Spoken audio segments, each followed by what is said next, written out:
والصلاة والسلام على رسول الله. أما بعد, my name is Ibado Elmi. I am one charge in male ward, and I want to tell and I greet all of the body want to support us. I don't know English very well, so I want to tell you I work this part. This part consists of 3 rooms, and 3 rooms we need the capacity is 25 beds, and now we have only 18 beds, and we need to repair all the parts, like windows here. Look, it's broken. All the windows is broken. You see all the windows, and here it's office of the ward, and we need more things like the bed sheets, below. This town we use 2 kinds of water, and 2 kinds of water is sweet water and hard water. So we need 2 container water. When I say we need more things.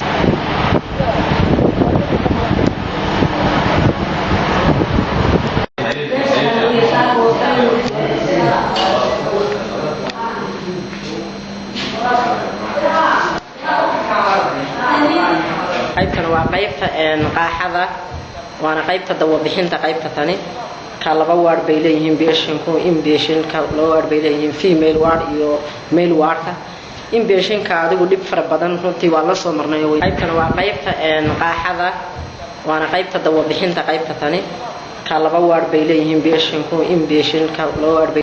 This is a TB department, and this is the office of the distribution of the medicine of the TB. So, and this lady, she is in charge of this department. So every patient have to come here and take the medicine in the morning to make sure they take their medicine. And the only what she mentioned in Somali language was there's some group of diaspora who living in Europe, maybe, or America. They distribute the food of the inpatient. There's 2 wards, 1 female ward and male ward. The only problem they have, major one, is the beds, and we will see in few minutes time every single ward how the beds look like and what they need to have to change. And she told us that these beds are long time ago, when the last government in 1991 collapsed. Still nobody have repaired or changed these beds. So these 2 words are the most busy words in the hospital, because TB is the most common disease in Somalia, especially in this region. That which is they don't have a store to keep the equipment and the medicine. For example, when patient left and his finishes treatment, we need to take his medicine and his equipment to the one store. There's no store. A lot of people all came here and still were male wards, and there's 35 beds in the male ward. We saw 1 section, and this is the second section. And we have seen a lot of beds which is almost rubbish, or they need to repair, and we all replace. Really, indeed, and they all are full. But now they went to the breakfast outside, so they're not here. Most of them now.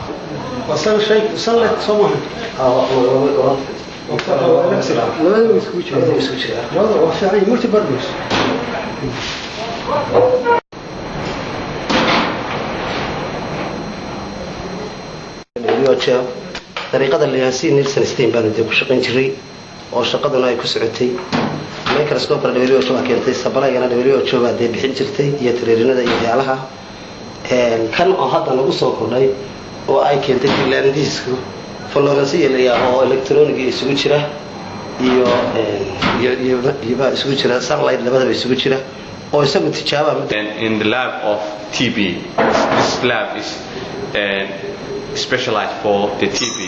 This room is a preparation room, which is registration book, and this is where they prepare the first examination, which this young man analyzed some of the examination. And this is the new one. It was in here only 1 month, provided by Finland project. PSR. This is a new one, and this is a much better examination, and it's electronic and satellite, both we can use. And as one of the staff mentioned previous in the Somali language, this is a very basic examination, and they need more equipment to analyze, because the TB is the most common disease in this area, as we see in the wards, especially male ward, which is the people that come together and they eat chart, what's called chart, and they sit together a long time.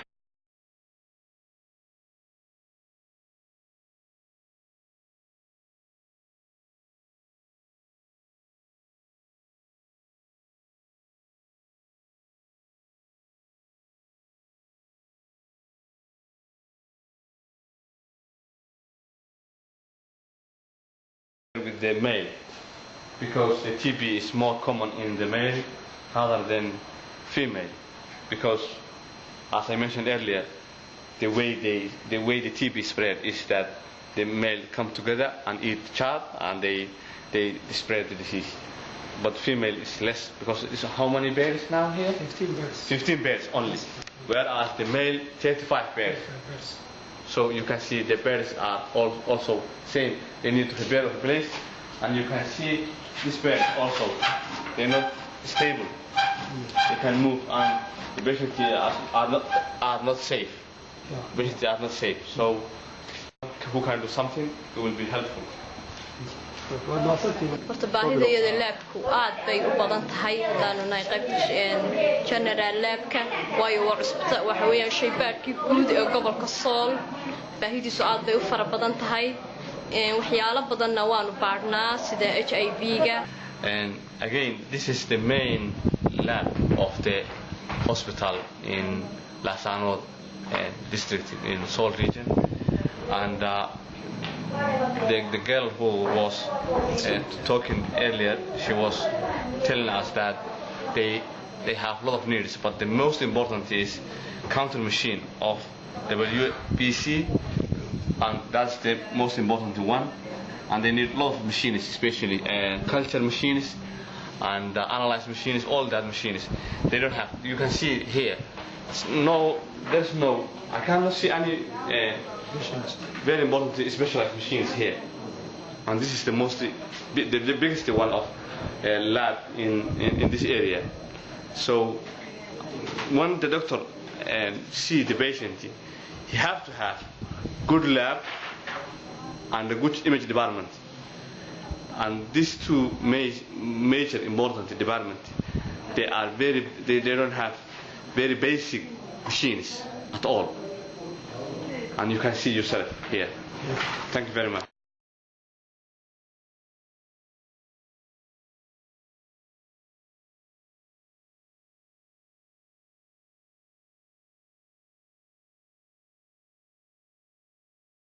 qalabka dhalmadu waa nagu yar yahay oo muxuu ahaa hooyinka laga dhaliyo waxa kala haysan treatmentiga hooyada laga tago hypertension oo kale laga hortago. Now we are in maternity ward section in this hospital, and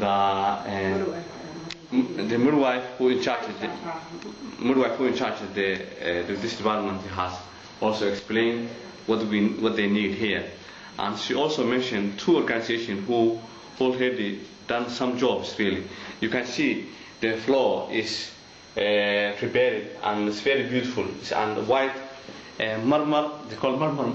I don't know. Prepared. And this organization is called Kalmo. It's based on Norway. I think it's Oslo, and they are very young and group who really done a lot of jobs in this hospital, especially maternity and the TB section. So this department need mainly beds for the mother and incubator for the baby, neonatal baby who just born, and they don't have a lot of incubators especially. they also need, and there's only one room who are delivery room, is it? Delivery room? Inpatient room. Inpatient room. After the childbirth, there is only one room of inpatient, and there's a lot of mom who need to observe few days to stay in the hospital before they go home. Especially, she also mentioned the mother who have hypertension, and she need a lot of care before and to assess her condition before the child birth. So they need a lot of equipment to control the hypertension. That was she mentioned so far. And the cesarean section need also a lot of equipment and beds. So there is a lot of progress already made by these two organizations, and but a lot more to do really. So basically they need more beds and more rooms. And as I mentioned, so again, this is the emergency department on this hospital, and you can see there is no even basic equipment, resuscitation equipment. There's no resuscitation equipment here. There's no suction equipment. There's nothing. It's just nothing really. And this is the purpose of the A&E. We call A&E Emergency and Accident Department. It's a life threatening patient who come here normally. There's a lot of car accident, a lot of gun shoot in this area, and as a general in Somalia, as you know. So this is the most important room in the hospital, because we have to have some sort of equipment. And as my colleagues Ahmed mentioned earlier, this, you can see the beds. It's just rubbish really. The worst room I have seen so far. So, and they need everything which need the emergency department. So it's nothing here, nothing at all. There is no dental department in this hospital. So the X-ray room. This is X-ray room, and this machine is very old. I haven't seen this before, and this is a manual, a conventional X-ray. When they take the image or picture, they take this is the X-ray film. When you take the X-ray, this they need really. This is very, and you cannot even make the 90 degree. You have to move by hand. You cannot. There is no button to touch it, and it's not. I don't think it's not good enough really. So they need, if anyone can help, they need better X-ray equipment. Thank you very much. And the doctor, he doesn't have enough equipment to physical examination the patient. So, and the doctor, he doesn't have enough equipment to physical examination the patient. So, come to the outpatient and room, and this is the doctor who have assess the patient and examination the patient, and this is we use the X-ray to see if there's any pathology of the X-ray. So, for example, this patient, the problem we have here is even X-ray technicians, you don't have marker to put the right or left, and you can see the image. There's a basic knowledge. It's really also the lack of knowledge is also missing here. There's a minimum knowledge of X-ray equipment.